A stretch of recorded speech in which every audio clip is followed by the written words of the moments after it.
주간 잘 지내셨습니까? 네, 반갑습니다. 네, 한 주간 또 지난주 말씀이 하나님의 뜻을 우리가 어떻게 받아들일 건가에 대해서 이 말씀 나눴는데 하나님 뜻대로 또 한 주간 그 뜻을 이루기 위해 열심히 살았을 줄 믿습니다. 오늘 말씀은 한결같은 마음을 가진 사람들에 대한 제목으로 말씀을 전하는데요. 오늘 말씀을 통해서 한결같은 마음을 가진 사람들은 도대체 어떤 사람들인지, 그리고 그렇게 한결같은 마음을 가진 사람이 되려면 어떻게 해야 좋을지 우리에 대해서 같이 나누려고 합니다. 네, 오늘 말씀 통해서 하나님 앞에서 한결같은 마음을 가진 사람들이 되었으면 좋겠습니다. 제가 어렸을 때 저희 어른들로부터 넌 참 성실하구나, 신실하구나, 넌 이렇게 성격이 되게 한결같니? 라는 말을 좀 많이 들었습니다. 네. 넌 천국일 거야. 이 얘기를 많이 들었습니다. 그래서 저도 그런 말을 자주 듣다 보니까, 물론 그게 덕담으로 하신 말씀인데, 나도 저렇게 살아야겠다는 마음이 들었어요. 그래서 저는 늘 한 번 뱉은 말을 꼭 지키려고 노력을 하고, 또 한 번 정하면은, 배가 산으로 가더라도 1장을 봐야지, 비로소 멈추는 그런 어떤 성격을 가지게 됐어요. 근데 나중에 커서 좀 나이가 들어서 30이 넘어서 생각해보니까 내가 믿음직한 사람이 아니라 좀 미련한 사람이었구나 라는 생각이, 그런 깨달음이 들게 됐습니다. 예전에 이런 우스갯소리가 있잖아요. 나폴레옹이 저 산을 넘어가서 공격하라는 거 다 데리고 갔는데 산을 넘어가서 딱 보니까 거기 저기 없는 거예요. 그래서 여기가 저쪽이다 하고 다시 내려서 이렇게 넘어갔다는 그런 믿고만 한 얘기가 있는데, 저는 만약에 그렇게 넘어갔으면은 다시 내려와서 돌아가더라도 그 길을 돌아오지 않는 그런 것이 제 성격이었고, 그 길을 쭉 가는 게 그냥 무조건 가는 게 제 신념이었습니다. 이게 좋은 면도 있었지만 참 바보 같고 또 미련한 면도 좀 있거든요. 제가 이런 어떤 저만의 이런 신념이 잘못되었다는 것을 30 넘어가서 깨닫게 됐는데요. 물론 그 당시에 이게 신념이라는 생각도 없었죠. 그냥 살다 보니까 나도 모르게 주위에 주워들은 것들, 내가 생각한 것들, 내가 겪었던 경험이나 이런 것들로 인해서 내 스스로 막연하게 형성된 그렇게 내면화된 내 삶의 어떤 태도였어요. 근데 사실 저뿐만 아니라 대부분의 사람들이 왜 그래야만 하는지도 잘 모르고 스스로에게 설명도 분명하지 못하면서 막연하고 근거 없는 삶의 태도를 계속해서 쭉 붙잡고 살아가시는 분들이 많습니다. 그게 저에게는 신실함이라는 이름으로 여겨졌던 미련함이었고요. 또 누군가에게는 어떤 상냥함이라고 여기는 어떻게 보면 아부와 아야일 수도 있고요. 또 누군가에게는 화려한 언변과 화술이라고 여기는 어떤 삶의 가벼움일 수도 있습니다. 또 누군가에게는 신중함이라고 여기면서 이렇게 살아왔지만 실제로는 삶의 불안에서 오는 주저함과 회피로 인한 그런 것일 수도 있습니다. 또 끈기라고 말하지만 한편으로는 고집과 아집이라고 여기 삶의 태도들이 있다는 것입니다. 저마다 스스로 이게 옳다고 여기고 그 삶의 태도를 이어가지만 사실은 자기만이 옳다고 여기고 살아가는 자기만의 의가 될 때가 많이 있습니다. 대부분 자기 만족일 경우가 많다는 것이죠. 이게 굉장히 심해지고 딱딱해지면은 이게 하나의 컴플렉스가 됩니다. 강박이 되는 것이죠. 이것을 우리나라 순수 전문 용어로 뭐라고 하시는지 아십니까? 개똥철학이라고 하는 그 개똥철학. 네. 이런 개똥철학을 가지고 살아가다 보면은 어느 순간부터 내 삶이 조금씩 허물어져 가는 것을 느낄 수가 있습니다. 거기서 돌아서지 않게. 이것이 내 삶의 물질적인 토대를 허물기 시작하면은 굉장히 경제적인 어려움을 겪게 됩니다. 저도 거기서 파산의 경험이 있습니다. 또 이것이 관계적인 토대를 허물기 시작하면은 내 근처에 있는 가정이나 내 주변에 만나는 사람들로부터 어떤 친밀함이 사라지고 내 가정이 흔들리고 무너지는 경우도 생깁니다. 신앙에도 열매가 막 생기지 않고 매일이 그렇고 그런 신앙으로 살아가게 되는 것이죠. 그렇게 교회를 다니고 섬기지만 이사야 선지자를 통해서 말씀하셨던 것처럼 너희가 내 집 마당만 밟고 지나갈 뿐이라는 신앙을 살아가게 되는 것입니다. 그런 삶을 오늘 본문에서 뭐라고 얘기하냐면 같이 읽지는 않았지만 18절에 26장 18절에 우리가 이렇게 얘기합니다. 우리가 임신하여 도전 또 한번 읽으시겠어요? 네. 우리가 임신하여 산구를 치렀어도 아무것도 낳지 못했습니다. 라는 고백이 나오는 거예요. 내가 내 삶을 살아가면서 애쓰고 고생했는데 열매가 없다는 것이죠. 이것을 개혁개정에서는 뭐라고 그러냐면 우리가 잉태하고 생물을 당해서도 바람을 낳은 것 같다고. 아이가 태어나는 것이 아니라 보이지 않는 형체 없는 그런 바람이 남겨진 것밖에 없다는 것이죠. 이렇게 자기 신념으로 살아가는 사람은 진짜 한결같은 마음을 가진 사람, 신실한 마음의 사람, 개혁개정에서는 심지가 고든 사람이라고 번역을 했는데요. 이런 사람의 신앙의 모습과는 겉으로는 비슷하지만 뭔가 다른 부분이 있다는 것이죠. 그래서 한결같은 마음으로 우리가 하나님 앞에 서야 된다는 것입니다. 그렇게 된다면 오늘 본문 1절 말씀처럼 하나님께서 친히 나의 성벽이 되어주시고 나를 지켜주시고 평화 위에 평화를 내려주신다는 것입니다. 여러분 예루살렘 성전을 보시면요, 예루살렘 성전은 진짜 난공불락의 요새와 같은 성입니다. 굉장히 높은 산 위에 있고요. 제가 아내하고 신혼여행을 예루살렘에 갔었는데 제가 한번 말씀드렸죠. 네, 저희는 걸어서 다 다니려고 했어요. 유적지가 되게 가까워 보여요. 이 위에서 보면은 막상 가보니까 이렇게 내려와서 이렇게 가야 돼요. 굉장히 높은 산에 예루살렘 성전이 있습니다. 그리고 성벽이 굉장히 두껍게 튼튼하게 지었습니다. 그래서 이스라엘 사람들은 하나님의 성전은 절대로 무너지지 않는다는 신념이 있었어요. 그리고 이 성전이 무너지지 않는 한 이스라엘도 절대 망하지 않는다. 왜냐하면 옛날에는 수도가 있는 왕궁이 무너지지 않은 그 나라가 함락된 것이 아니거든요. 그러니까 그런 믿음이 굳건한 자기 신념이 있었습니다. 그런데 그 성전 결국 무너지고 말았어요. 여러분, 우리 신앙도요, 이렇게 자기 신념을 믿음으로 착각하는 경우가 많이 있어요. 이스라엘이 바로 이렇게 했던 것입니다. 이사야가 계속 말하는 것이 바로 이것이에요.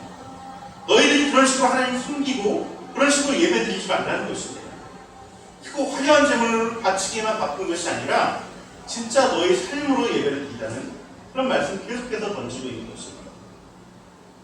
좀 주변 사람들 돌아보고 정말 필요를 하는 사람들을 섬기는 그런 삶을 살아가라. 그게 없으면은 너희들은 하나님이 말씀하신 공평과 정의가 사라진 그러한 하나님 나라 같지 않는 하나님 나라 가운데 살아가고 있다라고 이사야가 말하는 것이죠. 결국 성성 같은 예루살렘은 그들을 지켜주지 못했습니다. 그런데 하나님은 이제 그 성성과 같은 성전 성벽이 아니라 친히 하나님께서 친히 너희들을 지켜주는 성전이 되어주실 거라고 말씀하시는 것입니다. 누구에게요? 한결같은 믿음, 마음을 가진 사람들. 한결같은 마음을 가진 사람들에게, 신실한 믿음을 가진 사람들에게 그렇게 지켜주시고 하늘의 문을 여시고 들어오게 하셔서 하나님 안에 거하게 하신다는 것입니다. 여러분, 이 차이가 어디서 나는 것입니까? 왜 누구는 해산의 고통을 다 겪어도 아무 형체 없는 바람과 같은 열매를 낳는 사람이 있는다면, 또 누구는 친히 하나님께서 보호해 주시고 지켜주시고 그분의 성이 우리들의 그 사람들의 성이 되게 하시는 것이다. 먼저 하나님 보시기에 한결같은 마음을 가진 사람들은 어떤 사람들인지 한번 같이 나눠보겠습니다.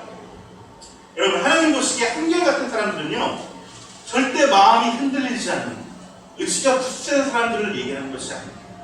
하나님 앞에서 한결같은 사람들은 늘 흔들리시고 늘 고난 가운데 있지만은 어렵지만 그 한 분 하나님을 의지하고 하나님께 의뢰하는 사람들이에요. 특별히 하나님을 의지하고 의뢰하지만은 본문 4절 말씀처럼 영원토록 의지하고 의뢰해야 한다는 것입니다. 그 다음 넘겨주시면 좋아요. 그 다음 아닙니다. 제가 빼고 영원토록 의지하고 의뢰해야 한다는 것이에요. 여기서 포인트는요, 영원토록이라는 것이에요. 영원토록. 이 영원의 개념은요, 하나님의 입장에서는 시간 초월한 끝도 없는 그 시간이에요. 근데 우리 입장에서는 그 영혼이 들어오지 않습니다. 우리 입장에서는 어떤 것이냐면 매 순간순간을 얘기하는 것입니다. 불교로 얘기하면 찰나를 얘기하는 것이죠. 하나님이 주시는 그 영생은요, 우리 입장에서는 죽어서도 죽지 않는 어떤 불멸의 영생을 얘기하는 것이 아니라 하나님과 동행하는 매 순간이 바로 영생이고 영원이라는 것입니다. 이것이 바로 성경에서 얘기하는 영혼의 개념입니다. 우리 성경에서 시간을 말할 때 보통 크로노스와 카이로스라는 말을 들어보셨겠지만 많이 쓰잖아요. 헬라어인데 크로노스는 우리가 살아가는 물리적인 시간입니다. 그러고 보니까 오늘 여기 니나 자매님 회사 이름이 카이로스 부장입니다. 네. 그리고 크로노스는 물리적인 시간이에요. 물리적인 시간. 요즘 너무 바빠. 나 정말 시간 없어. 그럴 때 쓰는 것이 바로 크로노스예요. 반면에 카이로스의 시간은 하나님의 시간입니다. 하나님이 만들어 가시는 시간, 또한 하나님과 함께하는 시간, 하나님이 동행하시는 시간이 바로 카이로스의 시간입니다. 우리가 영원이나 영생을 잠깐 우리가 크로노스의 시간을 늘 이렇게 오해하는 경우가 있어요. 뭐냐면은 시간만 되면 무한정 늘어나요. 그러니까 무한정 우리가 사는 걸로만 영생을 생각하는데 그거는 잘못된 겁니다. 우리가 무한정 시간이 늘어나는 것이 아니라 하나님과 동행하는 것이 바로 영생이고 영원이에요. 그것이 카이로스의 시간입니다. 그래서 하나님과 동행하지 않으면 그 영원한 시간은 뭐가 됩니까? 지옥이 되는 것이죠. 지옥에 가시는 분들도 영원히 삽니다. 하나님과 함께 살지 않는 것이죠. 우리가 때로는 삶이 지옥 같다고 여길 때 그때는 바로 어떤 때냐면 내가 내 하나님이 동행하지 않을 때, 내가 하나님과 함께하지 않을 때입니다. 그때는 카이로스의 시간이 아니라 크로노스의 시간인 것이죠. 그래서 하루 날 잡아서 은혜 왕창 받고 다시 또 시들해지는 그런 마음이 아니라 정말 매 순간마다 꾸준히 지속적으로 하나님과 함께하는 시간이 가장 복된 시간이고 그것이 영생을 살아가는, 이 땅에서 영생을 살아가는 그 방법이라는 것이에요. 사실 오늘 본문에 있는 24장부터 27장은 이사야가 활동했던 당대의 어떤 그 예언이기도 하지만, 이사야 그 다음 세대의 예언이기도 했지만 훨씬 후대에 예수님이 오셔서 또 이 땅에 마지막 종말의 시기를 예언한 그런 내용이기도 합니다. 그런 의미에서 이 내용은요, 요한계시록과도 맥이 다 있어요. 요한계시록 보시면은 7교회 편지하는 대목이 나오는데 특별히 서머나 교회에 주었던 말씀이 있습니다. 사실 이 말씀이 어떤 말씀이냐면 저희 교회 작년에 10월달에 이전하고서 제가 이제 멘토로 모시는 배영진 목사님이라는 분이 계십니다. 그분이 오셔서 말씀을 전해주셨는데 이 말씀을 주셨어요. 서머나 교회에 주시는 말씀을 저희들에게 주셨습니다. 그래서 이 마지막 시대를 살아가는 서머나 교회에게 어떤 말씀을 주셨냐면요. 한번 넘겨주세요. 네, 이런 말씀을 주셨습니다. 너희는 열흘 동안 환난을 당할 것이다. 죽도록 충성하여라. 그리하면 내가 생명의 면류관을 너에게 주겠다. 라는 말씀입니다. 여러분, 여기서 죽도록 충성하라는 말씀은 내 목숨을 걸고 충성하라는 것이 아닙니다.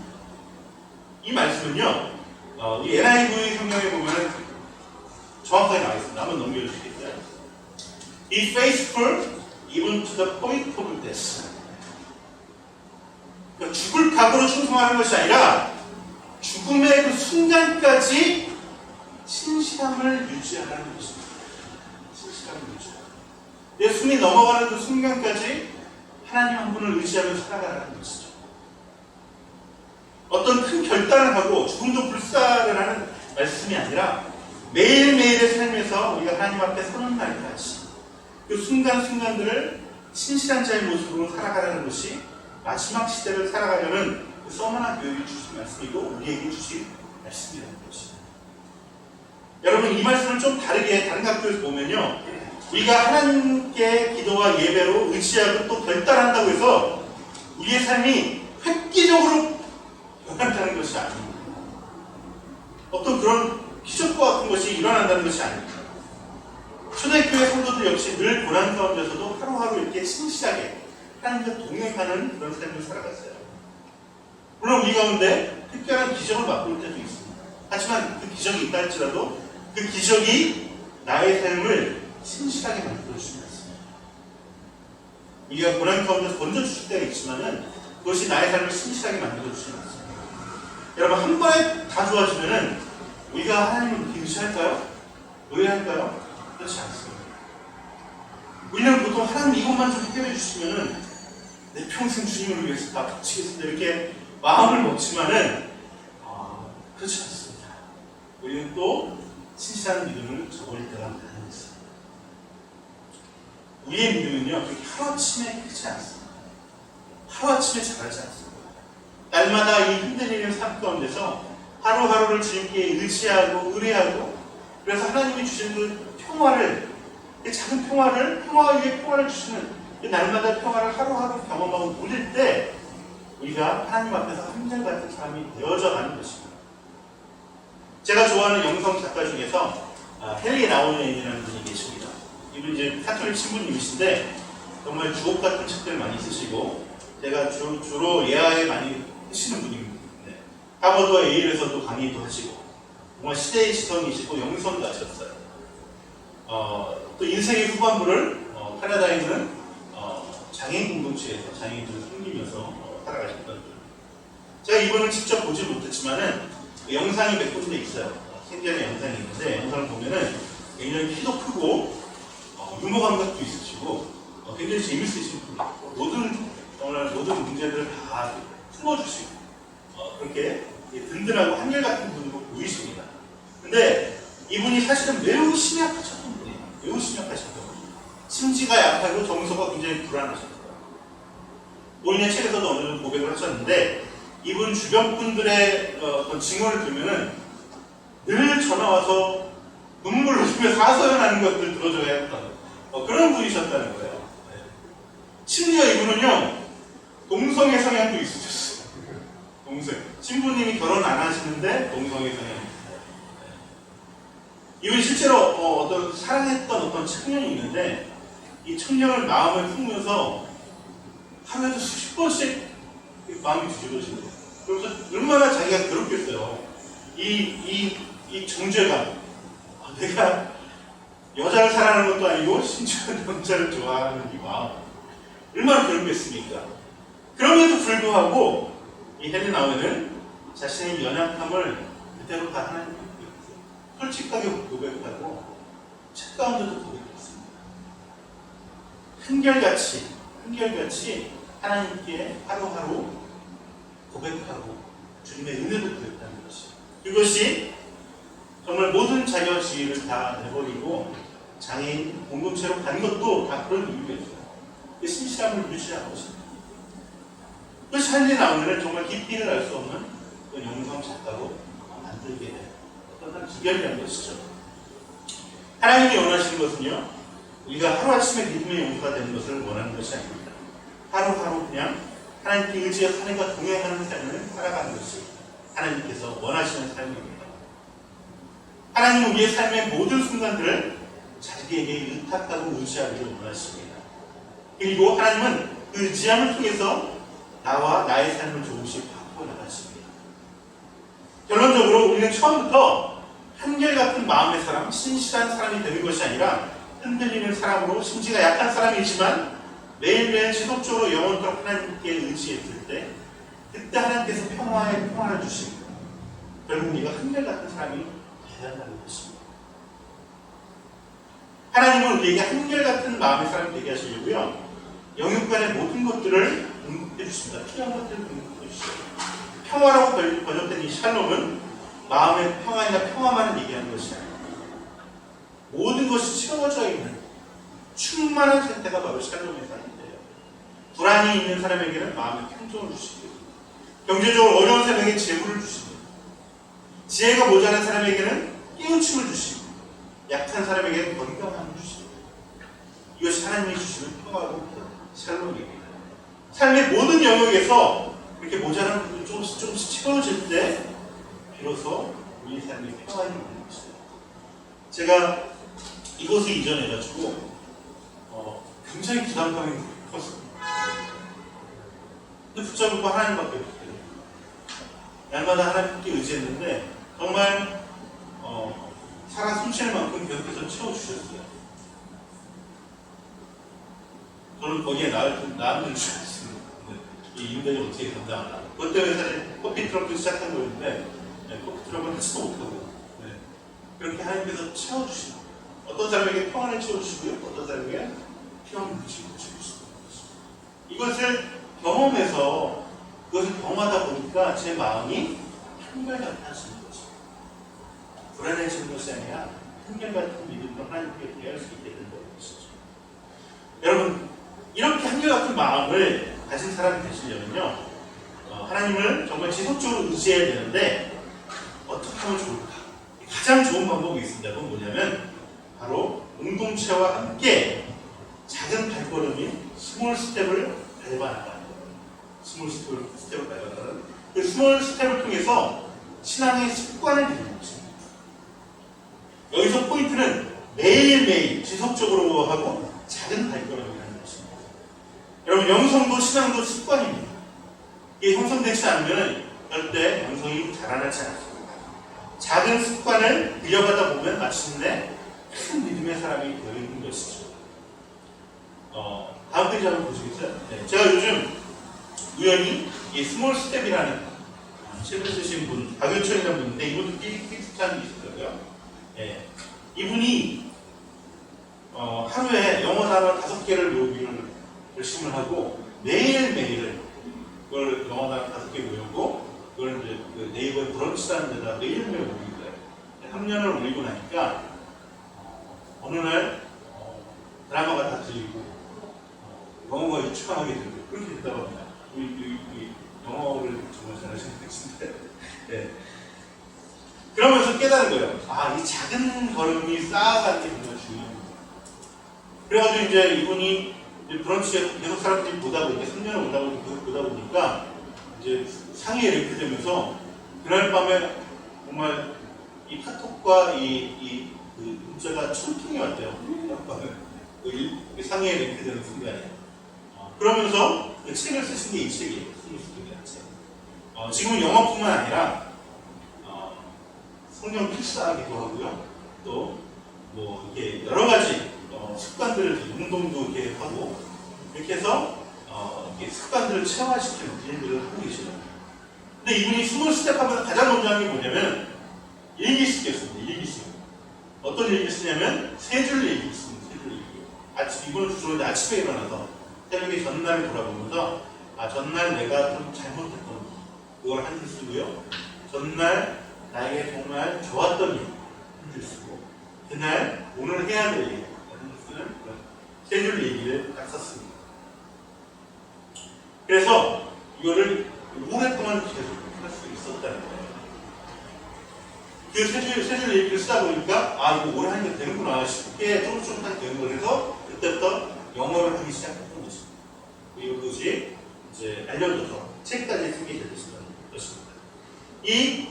제가 사실 이 스몰 스텝을 알았더라면 저희 초등학교 때 방학 숙제하라고 맨날 일기 쓰면은 일기를 한 번도 날마다 써본 적이 없습니다. 저는 늘 대학 이틀 전에 다 몰아썼습니다. 그냥 날씨가 어땠는지 맨날 궁금해서 지금이야 인터넷 때문에 찾아볼 수는 있지 찾아볼 수 못하고 이거 거짓말 썼다 들키는 거 아니고 맨날 조마조마하면서 이렇게 숙제를 냈던 기억이 있는데 아마 그때 제가 세 줄의 얘기를 알았다면 제가 매일매일 지금까지도 아마 일기를 쓰는 습관이 되지 않을까라는 생각을 해보게 됩니다. 여러분, 스몰 스텝의 모토는 작게 시작하고 크게 이루어가는 것입니다. 여러분, 지금 우리 교회에서 지금 하고 있는 것이 바로 감사일기와 소망일기 그리고 5초 기도 이게 다 공동체가 함께하는 신앙의 스몰 스텝입니다. 이날 감사한 것들을 간단하게 적고 또 내일 할 일과 소망들을 적고 그리고 하루하루를 하나님께 의지하고 나아가는 것. 이것이 바로 한결같은 마음의 사랑주의 되기 위한 반복을 하는 것입니다. 특별히 이런 감사일기와 소망일기를 또 5초 기도를 나누는 것을 공동체가 함께하기 때문에 이것이 또 큰 힘이 나고 시너지가 나는 것이에요. 서로의 감사와 기도 제목을 나누고 5초 기도를 함께한다면 한 사람의 스몰 스텝보다 이 10사람의 스몰 스텝이 100배, 1000배의 시너지가 됩니다. 또 이렇게 작은 걸음으로 함께 걸어갈 때 공동체가 더욱더 신앙 안에서 친밀해지고 든든한 연대가 되는 것이죠. 서로 한 몸으로 엮어주는 힘이 있습니다. 왜냐하면 교통하시는 영이신 성령님께서 역사하시거든요. 좀 전에 제가 말씀드린 이 스몰 스텝도 이제는 동아리가 막 생겼다고요. 그래가지고 어느 동아리에서는 뭐 수학 문제 푸는 동아리가 하루에 한 문제씩 풀어서 그런 취미가 있으신 분이 있대요. 그리고 책을 하루에 2페이지씩 읽는. 근데 그 2페이지씩 읽는 동아리에서 1년에 30건 있는 사람들이 나오는데 사실 계산으로 따지면 2페이지고서 30건 못 읽잖아요. 근데 뭐 하루에 2페이지를 안 읽어서 30건을 못 읽는 것이지 하루에 2페이지 읽으면 30건도 읽을 수 있게 되는 것이죠. 마찬가지로 이 공동체 지체들과 함께 감사와 소망을 매일 나누고 또 거기서 함께 기뻐해주고 칭찬해주다 보면은 여러 가지 피드백을 통해서 응원하고 함께 그 길을 걸어갈 수 있는 지속력과 함께 시너지 효과가 나오는 것입니다. 그리고 하나님께서도 그 가운데 놀라운 일을 역사하십니다. 오늘 7절 같이 한번 읽어볼까요? 주님께서는 의로운 사람의 길을 곧게 트이게 하십니다. 의로우신 주님께서는 의로운 사람의 길을 평탄하게 하십니다. 여기서 특별히 의로운 사람이라는 표현이 있는데 성경에서는 의로운 사람이라는 것은 하나님과의 관계가 친밀한 사람입니다. 성경에서 의는 관계의 의입니다. 하나님께 매일매일 의지함으로 한결같은 마음으로 하나님과 동행하기 때문에 의로운 사람이 되는 것이죠. 이런 의로운 사람에게는 이렇게 한결같은 마음을 가진 사람에게는 하나님께서 길을 트이게 하시고 그 길을 평탄케 하신다고 약속하신 것이죠. 여러분 지속적으로 이 한결같은 마음을 가지고 하나님께 나아간다면 우리 인생 길도 열리고 굽었던 길도 펴지고 돌짝 같은 길도 평탄하게 되어진다는 것입니다. 이것이 우리가 누려야 될 길이고 우리가 걸어가야 될 길입니다. 말씀을 정리하겠습니다. 우리는 사실 저마다 자신만의 신념을 갖고 살아갑니다. 이 내면화된 신념은 자기만이 가지고 있는 일관된 삶의 태도인데 사실 자신이 자라온 환경, 경험, 상처, 생각들이 섞여져서 이루어진 하나의 컴플렉스입니다. 컴플렉스라는 게 굉장히 복잡하다는 것이죠. 이게 병적으로 되면 진짜 컴플렉스가 되는 것입니다. 이 삶의 태도는 대부분 다 일그러져 있을 때가 많이 있습니다. 우리에게 필요한 것은 우리가 만든 이 일관된 삶의 태도가 아니라 하나님 앞에 한결같은 마음을 가지는 것이 중요하다는 것입니다. 그럴 때 우리 삶에는 여러 가지 열매들이 맺혀지게 될 것입니다. 하나님 앞에서 한결같으려면 흔들리는 삶 앞에서 주님께 의뢰하고 의지해야 됩니다. 한 번의 의지가 아니라 영원토록 죽는 순간까지 신실하게 주님을 의지해 나가야 되는 것입니다. Be faithful even to the point of death. 죽는 그 순간까지 신실하게 유지하는 것. 이렇게 지속적으로 의지하는 사람이 되려면은 우리는 공동체와 함께 작지만 지속적인 이 스몰 스텝을 내가 해야 되는 것입니다. 나만 한결같은 마음을 가진 사람이 되는 것이 아니라 우리 모두 한결같은 마음을 가진 사람들이 되어야 되는 것입니다. 오늘 성경은 말씀하십니다. 이것이 신앙의 스몰 스텝을 통해서 감사, 소망을 나누고 모추 기도를 하고 서로를 응원하는 이유입니다. 또한 이것은 하나님의 뜻이기도 합니다. 지난주에 세계명과 대사명에 대해서 제가 하나님의 뜻을 말씀드렸죠. 이것은 우리가 실천해야 하는 실천적 의미에서 하나님의 뜻이에요. 또 하나님의 뜻은 우리 내면에 하는 하나님의 뜻이 있습니다. 이 말씀을 한번 보고 말씀을 마치도록 하겠습니다. 끝으로 바울사도 말씀하신 데살로니가전서 5장 16절 말씀을 통해 확인하고 말씀을 드리겠습니다. 바울사도는 데살로니가전서 5장에서 항상 기뻐하십시오. 끊임없이 기도하십시오. 모든 일에 감사하십시오. 이것이 그리스도 예수 안에서 여러분에게 바라시는 하나님의 뜻이라고 말씀하셨습니다. 여러분 이 말씀을 한번 바꿔볼까요? 다음 페이지 한번 보여주시죠. 모든 일에 감사라고 하고 있습니다. 이게 뭐죠? 다음 페이지 한번 보여주시죠. 감사의 기쁨입니다. 그 다음 페이지 한번 보여주시죠. 끊임없이 기도하십시오. 이게 뭐죠? 기도 제목표가 나오고 그 다음 페이지 한번 보여주시죠. 항상 기뻐하십시오. 이게 뭐죠? 댓글로 응원하는 것입니다. 기뻐하고 응원하는 것입니다. 그 다음 페이지 넘겨주시죠. 이것이 그리스도 예수 안에서 여러분에게 바라시는 하나님의 뜻입니다.